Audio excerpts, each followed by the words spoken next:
with Jack Marshman for MADE4THECAGE 18 before his fight with Kyle Redfern. We're just touching on the fact that you have been around a while, or it seems so. I was actually just speaking to Chris Fishgold, same him, he started fighting when he was only 17, and it feels the same with you. You've been around and probably people think you're a lot older than what you are. Yeah, me and Chris, I think one of my first sort of pro fights, and one of his first sort of pro fights was on Mac on the same card again there, so we have been around for years. Like, I'm 25 now, coming up 26, and I think I had my pro debut at 18, so obviously I've nearly had as many fights as birthdays now, so it's getting to that point. So. Do you still think you've got a lot left in your career? Loads. I don't think I was... half of my losses come for fights I took when I was like a 21-year-old kid fighting guys that train full-time and, you know, do it as a living, whereas I was doing it part-time because I was a full-time soldier, training every, you know, that's what I was doing. So I like fights now where I've put all my eggs into one basket and I'm training properly. I'm not like the fighter that... How long you been training like that now? About a year since my last fight when I beat Shane Mills, and that was a big win for me and a big motivation for me. So since then, and you've seen like I've been out to TriStar training, I've been training all different places, getting good sparring.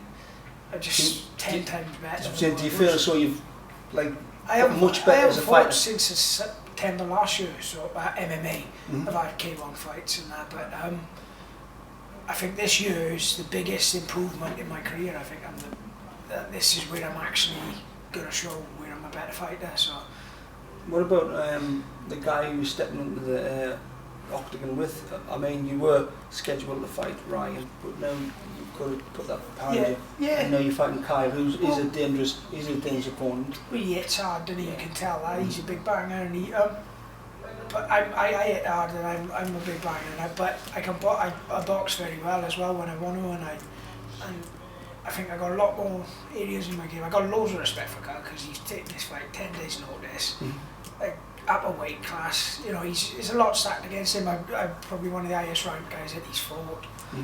You know, me, fair play to the guy. He's stepping in, and he will come to try and take my head off. I know he will, but I'm happy with that because I still think for the fans, even though yes, it was a late replacement, but it's still going to be a fight for the fans and still enjoy it because he's not the type of fighter who would step back, and I've seen you and you're not one who's scared of meeting the meat. Stylistically, me and him are a much more exciting fight than what me and Ryan would have been. Ryan would have been a brilliant fight. He's a very technical guy, isn't he? But I feel like I match him there now. That's what level I'm at. So, but I'm more than happy to stand with Kyle because I think my boxing's better. He's a big puncher, you know what I mean? But I'm trying to get it a lot less than what I used to, so I'm more technical, using my movement now, whereas before I used to just brawl it out. Would you say that was still your bread and butter, like your boxing? Yeah, my boxing takes me through. Like I said, when I went out to TriStar, I didn't struggle in any sort of area with my stand-up, you know what I mean? But I got better with the wrestling, got better with the grappling. You know what I mean? I'd got my purple belt this year as well, in BJJ, so it's... Well done. I'm like...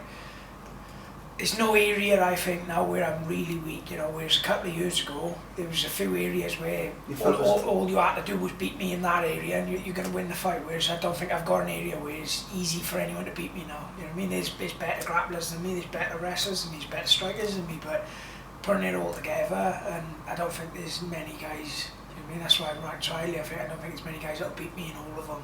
So what is your ranking now at the moment? I think I'm the highest ranked at N in the UFC at the minute. So it's that's where I was last time I checked. It was like 5th or 6th, I think, and everyone in front of me's already in there or signed. And that, like say, at 25, you're still young, aren't you? Yeah. Well, most guys don't get there till a lot later than I do. So I'm ready.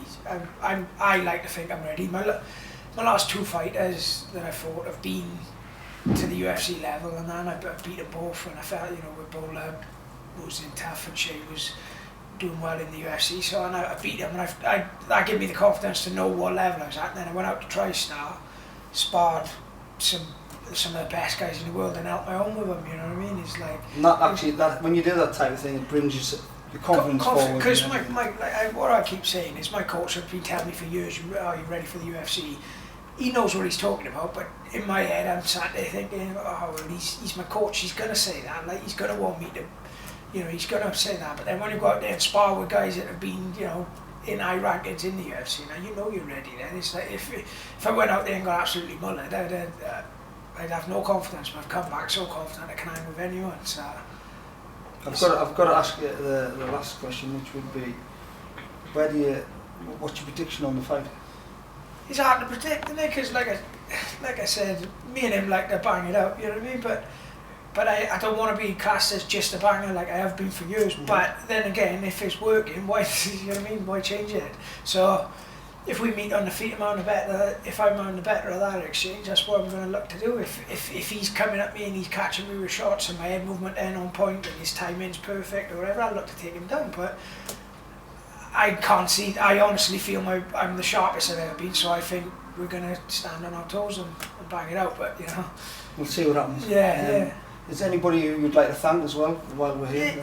Just my coaches at Tulare Combat, my cornerman Jack Shaw, Richard Shaw's my head coach, all the boys that have helped me train for this fight. I went over to Tristar, all their boys, like Tom Breeze, and I was fighting on UFC Dublin. He looked after me, my coach out there, Eric O'Keefe, all the people that helped me get ready for this fight, really, like, so, and all my sponsors, like Top Spec and Tulare Combat and stuff. So. Well, it's been a pleasure speaking to you. I wish you all the luck for tonight, isn't it? Cheers, mate. Thanks a lot.